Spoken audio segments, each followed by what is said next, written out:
For Arizona and the states that rely heavily on trade with Mexico and Canada, what happens next week in Montreal matters.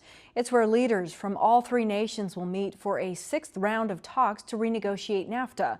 With the treaty's future still uncertain, a recent federal report looked at what's at stake if the U.S. withdrew altogether. The U.S. Chamber of Commerce said scrapping NAFTA would cost Arizona about 235,000 jobs. Its report also found that nearly half of Arizona's exports go to Canada and Mexico, generating more than $10 billion in revenue for the state. And to get a better understanding of what's on the line for Arizona, we're joined by Luis Ramirez, president of Ramirez Advisors, a firm that provides advice to multiple clients on cross-border issues, among them the Arizona-Mexico Commission. Luis, thank you so much for being here. Thank you for the invitation. Please explain how Arizona and Mexico can continue to have a relationship or agreements in place if NAFTA changes. Well, everything we're doing from the Arizona perspective is to continue to build and forge a stronger working relationship with Sonora, with Mexico. Even if the free trade agreement was to go away, even if the U.S. decided to pull out, there are a number of provisions, such as the World Trade Organization or WTO provisions, that would oversee and set the limits for how trade would happen between the U.S. and Mexico. Mexico recently increased its minimum wage, though it's still less than $5 a day. How is this made right? You know, you often hear that the manufacturers have gone that direction south of the border because it's cheaper labor. You know, again, if a company's simply looking at the number of, how much I paid that employee per hour, it may seem far cheaper. But that's really not the cost of an operation in Mexico, and we help clients assess that.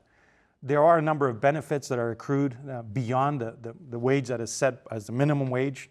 Most companies in the manufacturing sector, those that are involved in export or shipping products in Mexico to do some value add and shipping them back to the U.S. and worldwide, they typically pay multiples of the minimum wage, not the minimum wage itself. Here in Arizona, we've really expanded our infrastructure to accommodate the growth that we're seeing cross-border relations. The I-11 corridor, for example, where is that at this point? I-11 still needs a lot of money to give you the punchline. But nevertheless, it's an initiative that the Arizona Department of Transportation, Director Halakowski, are continuing to analyze, study.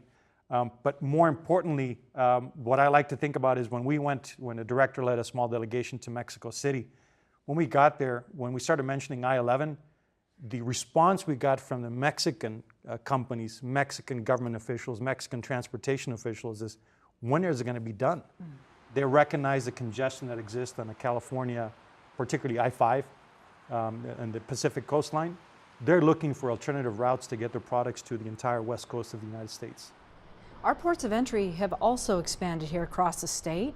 Do those stand to change should NAFTA undergo some sort of negative change where we see less? When it comes to the NAFTA negotiations, really is a federal purview. It is federal government to federal government. Nevertheless, I believe the leadership of people like Governor Ducey and his entire team in putting Arizona in the best position possible. Ports of entry are going to continue to exist whether NAFTA or not. And we have a number of entities and states coming to see what we're doing because Arizona is moving forward with making our border the best that it can be and second to none.